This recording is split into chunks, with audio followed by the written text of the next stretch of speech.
মাঝেরহাটে signal বিভ্রাট। সোমবার সকাল 7:30 নাগাদ সিগন্যালিং এর বিভ্রাট নজরে পড়ে। শিয়ালদহ দক্ষিণ শাখায় ব্যাহত ট্রেন চলাচল। মাঝেরহাট, আলিপুর, বজবজ, টালিগঞ্জের মতো একের পর এক স্টেশনে দাঁড়িয়ে পড়ে লোকাল ট্রেন। একে তো সপ্তাহের প্রথমে কর্মব্যস্ততার দিন, আর তার উপর আবার উচ্চ মাধ্যমিক পরীক্ষার প্রথম দিন। তার ফলে সময় মতো পরীক্ষা কেন্দ্রে পৌঁছানো সম্ভব হবে কিনা তা নিয়ে চিন্তিত হয়ে পড়েন পড়ুয়া এবং অভিভাবকরা।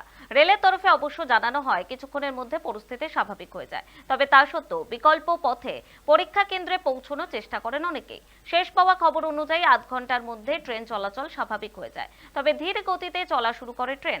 চরম ভোগান্তির শিকার যাতায়াতকারীরা। সোমবার থেকে রাজ্য জুড়ে শুরু হয়েছে উচ্চ মাধ্যমিক পরীক্ষা। চলতি বছর 5,09,000 পরীক্ষার্থী উচ্চ মাধ্যমিক দিয়েছে, যদিও তা গত বছরের তুলনায় কিছুটা কম। আবার এদিকে যাদবপুর বিশ্ববিদ্যালয়ে কাণ্ডের প্রতিবাদে রাজ্যের প্রত্যেকটি বিশ্ববিদ্যালয়ে ধর্মঘটের ডাক দিয়েছে এসএফআই। তার ফলে যাতে উচ্চ মাধ্যমিক পরীক্ষার্থীদের কোনো সমস্যা না হয় সেদিকে কড়া নজর পুলিশের। হেল্পলাইন নম্বর চালু করা হয়েছে। রাজ্যের প্রতিটি প্রান্তে বাড়ানো হয়েছে পুলিশের নিরাপত্তা।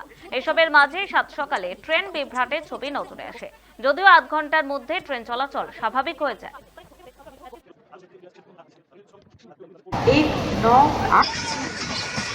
আজকে সকাল 7:40 নাগাদ মাঝেরহাট স্টেশনে একটা সিগন্যাল ফেলিওর হয়।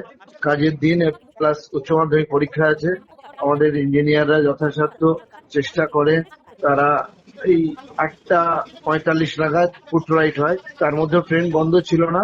ক্ল্যাম্পিং এর মাধ্যমে, হ্যান্ড সিগন্যালের মাধ্যমে ট্রেন চলছিল। অটোমেটিক সিগন্যালিং কিছুক্ষণের জন্য ছিল, আউট অফ অর্ডার ছিল।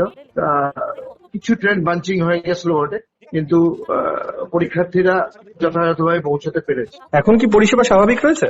স্বাভাবিক রয়েছে। মিনিট 15-এর মধ্যেই 9টার মধ্যে পরিষেবা পুরো স্বাভাবিক হয়ে গেছিল। একটু বাঞ্চিং ছিল, কয়েকটা ট্রেন একসঙ্গে হয়ে গেছিল, কিন্তু এখন পরিস্থিতি পুরোপুরি স্বাভাবিক।